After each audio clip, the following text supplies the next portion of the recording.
Queria trazer outro assunto interessante. Netflix que está lançando um documentário sobre o caso Elisa Samúdio, chama Vítima Invisível, o caso Elisa Samúdio, trazendo os últimos momentos de vida dela, que teve um filho com o ex-goleiro Bruno do Flamengo, foi assassinada em julho de 2010 a mando do jogador. 8 pessoas foram condenadas por esse crime e o corpo da Elisa Samúdio nunca foi encontrado. Essa produção no trabalho audiovisual ali teve acesso a conversas e mensagens pessoais da jovem. Segundo a própria Netflix, esse filme traz à tona detalhes inéditos do caso que foram negligenciados na época. Para a gente trazer esse destaque aqui, a gente já se conecta também com Valmir Salar, o nosso colunista que acompanhou essa cobertura de perto. E aproveito, já agradeço sua presença com a gente aqui, Valmir, sempre um prazer. E de entender um pouquinho a importância que eles destacam justamente isso, né? Questões que foram negligenciadas na época. Qual que é a importância da gente ter essa produção audiovisual agora justamente sob a ótica da vítima, né? Boa tarde para você.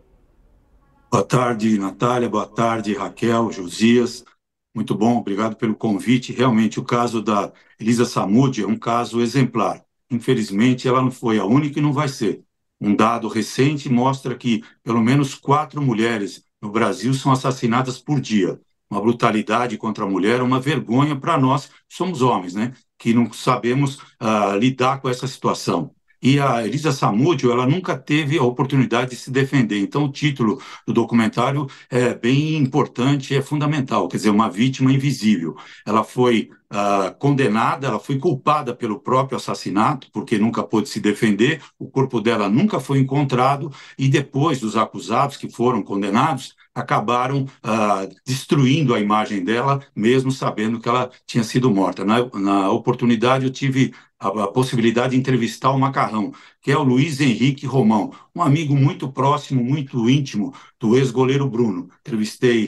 Fiz uma entrevista com ele na cadeia, junto com a produtora da TV Globo, do Fantástico, Mônica Marques, e a gente conversando com ele, a gente viu a hipocrisia, a falsidade que ele demonstrava naquele minuto, dizendo que desconhecia onde estaria a Elisa e também dizendo que ela tentou tirar dinheiro do goleiro Bruno para não expor a imagem dele para a imprensa.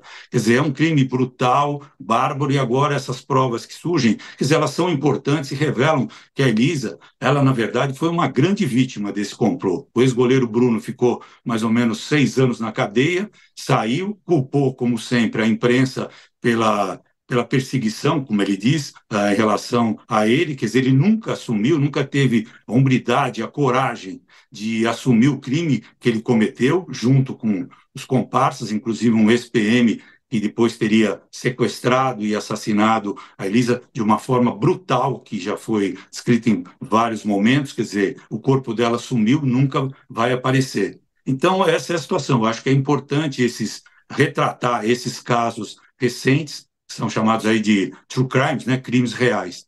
Ainda deve sair também o caso da Eloá, que foi assassinada pelo ex-namorado, e outros documentários para mostrar essa violência. Mas, mesmo assim, isso não impede dos homens covardes de continuarem a matar, continuarem matando e agredindo as suas mulheres. Valmir, esse caso foi muito explorado na época, né? Você cobriu bem e, a despeito de não ter aparecido o corpo, o que torna, em tese, a condenação mais difícil, ficou tão escrachada a responsabilidade dos criminosos, né, que a condenação veio.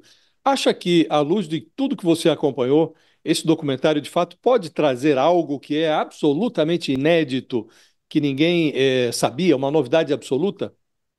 Olha, Josias, sempre traz alguma informação nova, um novo testemunho, essas informações que foram mostradas, né, que vão ser mostradas em relação às gravações feitas por um amigo da Elisa, contando detalhes do que ela pretendia fazer, que ela queria terminar o curso, ter uma profissão, etc. Mas tem um detalhe importante nessa história, não sei se o documentário vai mostrar, que o primo, um sobrinho do Bruno, ele colabora com a investigação da polícia na época e depois ele desaparece. Até hoje, esse caso não foi esclarecido e provavelmente ele foi assassinado pelo fato dele ter divulgado, ter de uma certa forma, delatado os envolvidos nesse crime. Quer dizer, é uma investigação que ainda teria que ser feita, mas a polícia descartou quando ficou comprovado de que o Bruno e o pessoal que convivia com ele em volta estavam realmente envolvidos, foram condenados. O Bruno foi condenado a 22 anos, ficou só 6 anos na cadeia. Quer dizer, também um desprezo em relação à aplicação da lei no Brasil, né? Ela não pega ninguém, né? É verdade.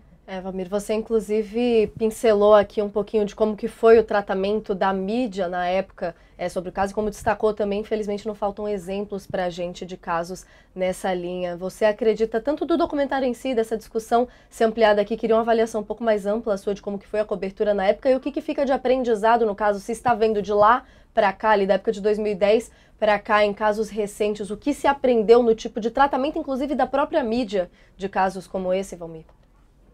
A imprensa sempre vai cobrir com um grande estardalhaço qualquer crime envolvendo personalidades, jogadores, cantores, sempre vai ser assim. Quer dizer, foi realmente um grande circo a cobertura do caso da Elisa Elisa Samúdio, mas o que mais me chama a atenção foi a forma como a imprensa, os setores da imprensa, não quero aqui generalizar, obviamente, trataram a Elisa como uma garota de programa, uma moça que queria tirar dinheiro, uma garota que vivia envolvida com jogadores de futebol, que estava ali, depois de grávida, tentando tirar um dinheiro, extorquir o goleiro Bruno. Quer dizer, é uma situação bastante dramática e constrangedora para mim, você ter que cobrir um caso quando parte da imprensa começa a apontar a vítima como a maior culpada pela própria morte. Mas a imprensa teve também um papel essencial, porque o Bruno foi condenado e até hoje qualquer passo que ele dá, ele é mostrado, tanto é que recentemente, aqui no mês de setembro ainda, o site Lance mostrou o Bruno trabalhando como entregador de imóveis no município de Rio das Ostras, no Rio de Janeiro. Ele diz que precisa ganhar dinheiro para sustentar os 3 filhos, entre eles o próprio filho que ele teve com a Elisa Samúdio, que hoje tem 11 anos, e que não quer ver o pai, detesta o pai, porque ele nunca assumiu publicamente que era filho do garoto. E também como não assumiu que ele foi um dos mandantes do assassinato da própria companheira, da própria namorada. Valmir Salaro, obrigada pela sua participação com a gente aqui no All News. Muito importante essa discussão, ansiosa já para assistir. Sou uma grande fã dos True Crimes, do audiovisual como um todo, as produções da Netflix sempre muito boas. A gente vai acompanhar por aqui. Valmir, brigadão pela participação com a gente, viu? Até uma próxima. Eu agradeço a atenção e as mulheres têm que ficar sempre alertas quando sentem qualquer sentido, qualquer dica de que elas estão com um inimigo dentro de casa e não com um amigo, um namorado ou um marido. E tem que denunciar. Não, com certeza. A denúncia é A situação de violência fundamental. já é muito grave.